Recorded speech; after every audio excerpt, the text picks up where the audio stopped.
dyan. Tumutulo dito.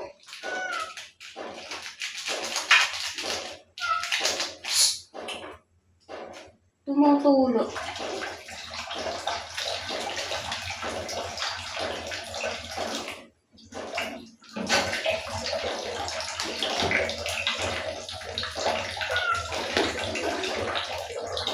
Luto tayo.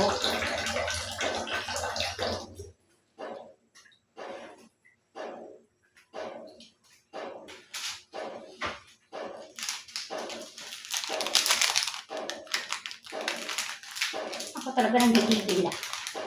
Baba dyan. Ang pusa namin makulit.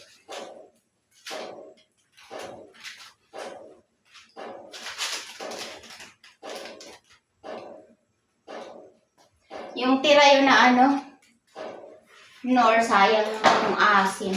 Dagdagan natin. Kunti lang kasi. Dagdagan natin. Luto tayo ng sinigang.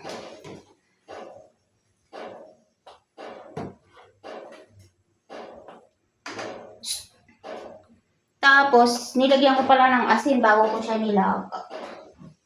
Ay! Sinabay ko sa ano, paglapalambot. Tapos dagdagan natin ulit.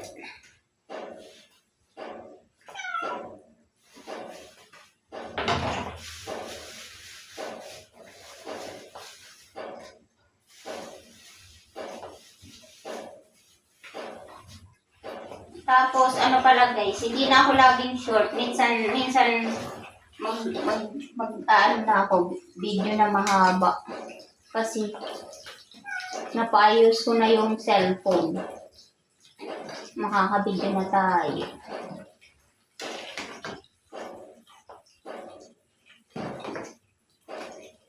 Ayan.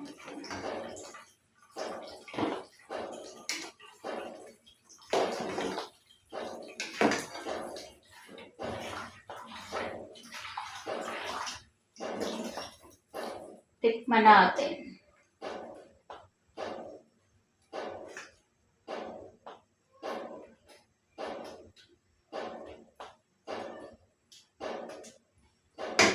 Medyo po siya mataba.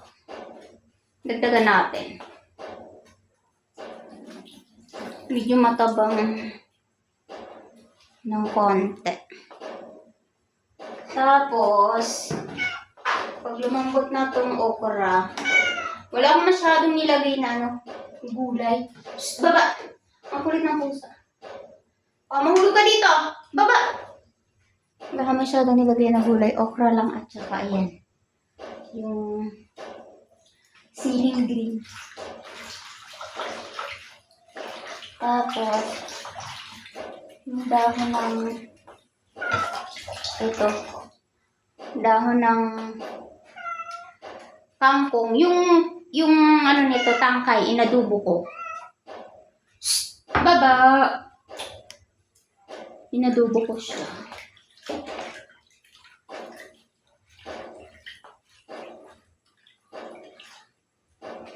So, iyan. Pag malambot na yung ano, tingnan nyo guys. Maraming salamat pala sa aking viewers at subscriber. God bless you all. Tapos lagay na natin.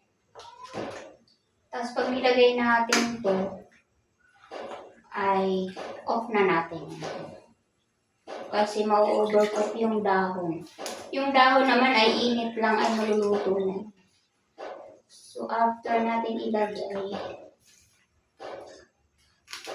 okay.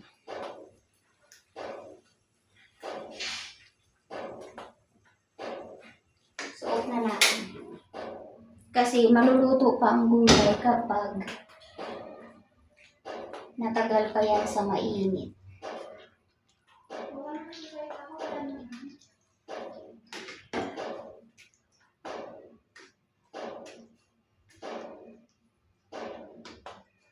Okay guys.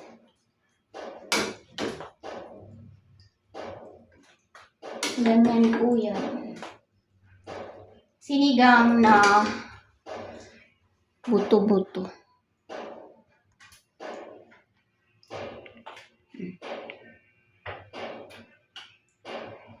Thank you, bye.